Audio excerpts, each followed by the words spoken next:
Bismillahirrahmanirrahim. Alhamdulillah wassalatu wassalamu ala Rasulillah. Oke teman-teman semuanya, kita semua pasti sudah bersepakat ya, yang namanya zina itu merupakan dosa besar. Selain itu ya, zina merupakan perbuatan keji dan mungkar. Dan saya rasa semua agama, mau Islam mau non Muslim, itu sepakat kalau yang namanya zina adalah perbuatan yang buruk gitu kan, perbuatan yang keji.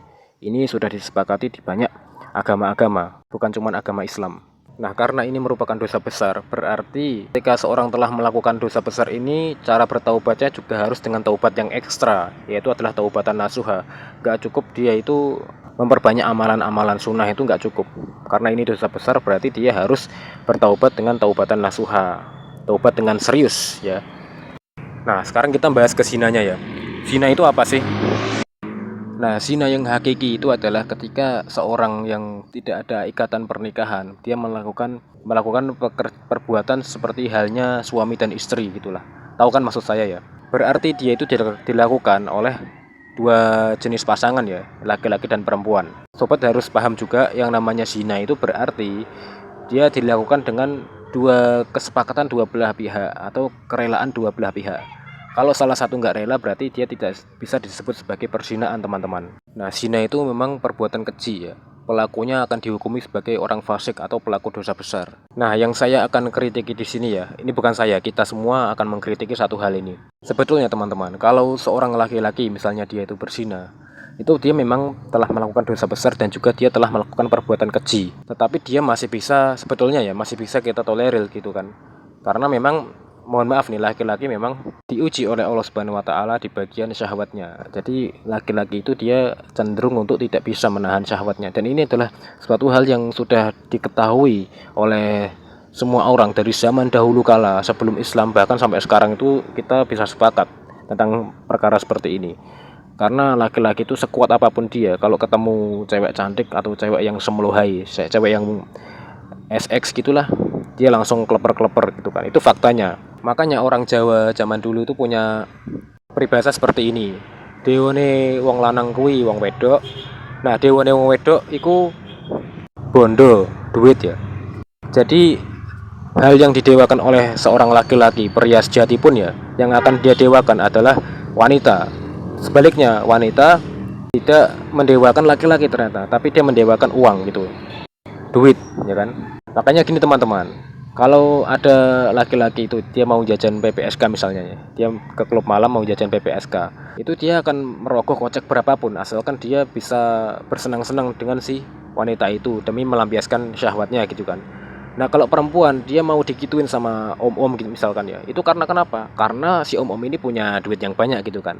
Perempuan itu di situ.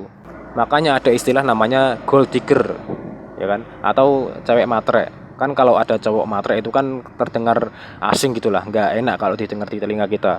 Makanya teman-teman semuanya, di dalam agama Islam itu sebetulnya yang lebih ditekankan untuk segera menikah itu adalah dari kalangan laki-laki sebetulnya, bukan dari kalangan perempuan.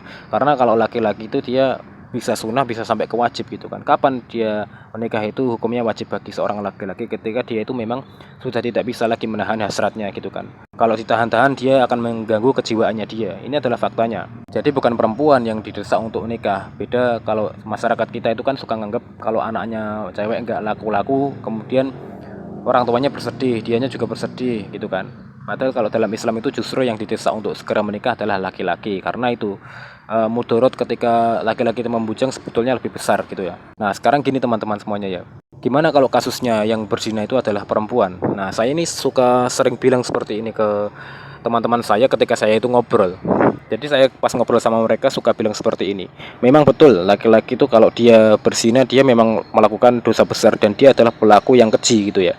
Tapi sekeji-kejinya laki-laki, perempuan yang mau diajak berzina itu adalah orang-orang manusia yang paling bodoh dan paling nggak punya otak. Saya bilang seperti itu. Kenapa?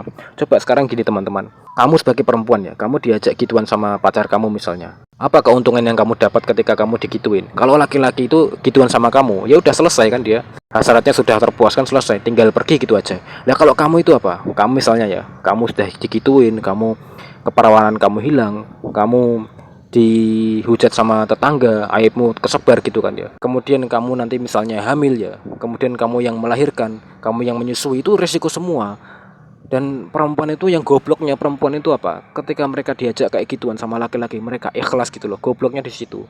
Kok gak pernah mikir gitu loh? Kan banyak kan kasus-kasus seperti ini. Ada perempuan bayinya dihilangkan nyawanya karena malu menanggung aib gitu kan. Itu salah dia sendiri, goblok gitu loh. Diajak sama pacarnya mau. Otaknya nggak pernah dipikir orang kayak gitu loh. Apa keuntungan zina buat perempuan tuh nggak ada gitu loh. Coba dipikirlah ya.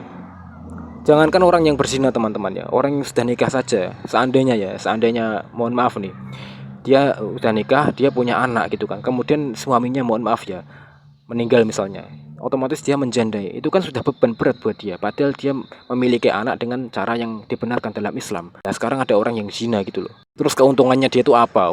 Udah dia keperawanannya hilang, dihujat masyarakat, punya aib, dia hamil, dia melahirkan, dia menyusui, harus membesarkan anak. Itulah yang harus dipikirkan oleh para kaum wanita.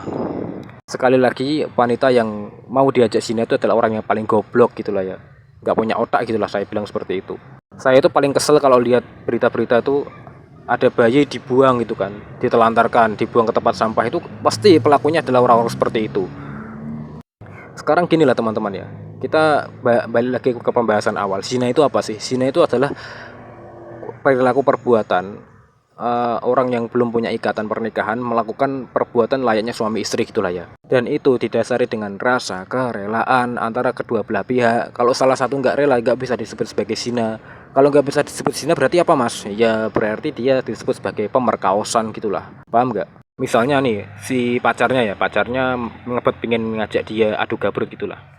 Terus si perempuannya nolak, akhirnya salah satu kan otomatis memaksa gitu kan. Pihak laki-lakinya memaksa, si pacar laki-lakinya memaksa. Kemudian kamu berontak, apakah itu disebut sebagai perzinaan? Kan nggak bisa, itu disebut sebagai pemerkosaan gitu loh. Kalau dan seandainya dia itu keperawanannya hilang misalnya karena digituin, itu nggak akan berdampak besar buat dia. Beda sama orang yang berzina gitulah. Udah dicatat sebagai dosa besar gitu kan. Kamu kemudian melakukan tindakan-tindakan yang bodoh gitu loh, seperti yang saya sebutkan tadi. Karena kamu rela gitu, digituin gitu loh. Nah kalau yang orang yang diperkaos itu kan dia bukan atas kerelaan dia, karena dia dipaksa. Itu beda lagi hisapnya nanti teman-teman. Makanya buat perempuan, saya tekankan lagi ya, tolong direnungkan lah omongan saya ini, direnungkan. Betul nggak saya ngomong kayak gini? Kamu mau diajak zina, yang rugi kamu, yang menanggung aib kamu, yang dihujat sama masyarakat kamu, yang hamil kamu, yang melahirkan kamu, yang menyusui kamu, yang membesarkan anak juga kamu gitulah. Iya, kamu sekali digituin itu loh. Keuntungannya buat kamu apa? Maka saya pernah bilang seperti ini ke teman-teman saya, teman. Pelacur itu lebih mulia daripada perempuan yang mau diajak zina. Kenapa saya berani ngomong seperti itu? Karena memang faktanya seperti itu. Pelacur diajak zina, dia dapat keuntungan. Apa keuntungannya? Dia dapat cuan, dapat duit kan. Bisa beli iPhone misalnya.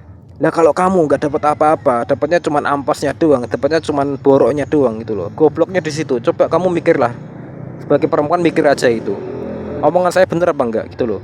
Ya ini bukannya saya membenarkan pelacuran, mohon maaf enggak ya. Tapi kalau pelacur itu dia berzina itu karena dia punya hujah yang betul. Bahkan sebagian pelacur itu ya mohon maaf nih, dia rela melakukan seperti itu, menjual kehormatannya dia demi menafkahi keluarganya, itu ada seperti itu, ya kan? Enggak semua pelacur itu jelek, dan kalaupun jelek pelacur itu dia berzina masih punya hujah gitu loh, masih punya alasan yang jelas gitu kan, karena dapat keuntungan. Lah kalau kamu nggak dapat keuntungan udah korban gitu kan. Makanya kakak saya itu suka bilang seperti ini, perempuan itu tempatnya borok dan juga luka gitu lah. Kalau laki-laki mau sampai kapanpun dia nggak punya borok, nggak punya luka. Kalau perempuan tuh punya luka, di gitu itu punya luka gitu loh. Gitu teman-teman ya. Buat perempuan semoga bisa dipahami. Sampai jumpa di video selanjutnya.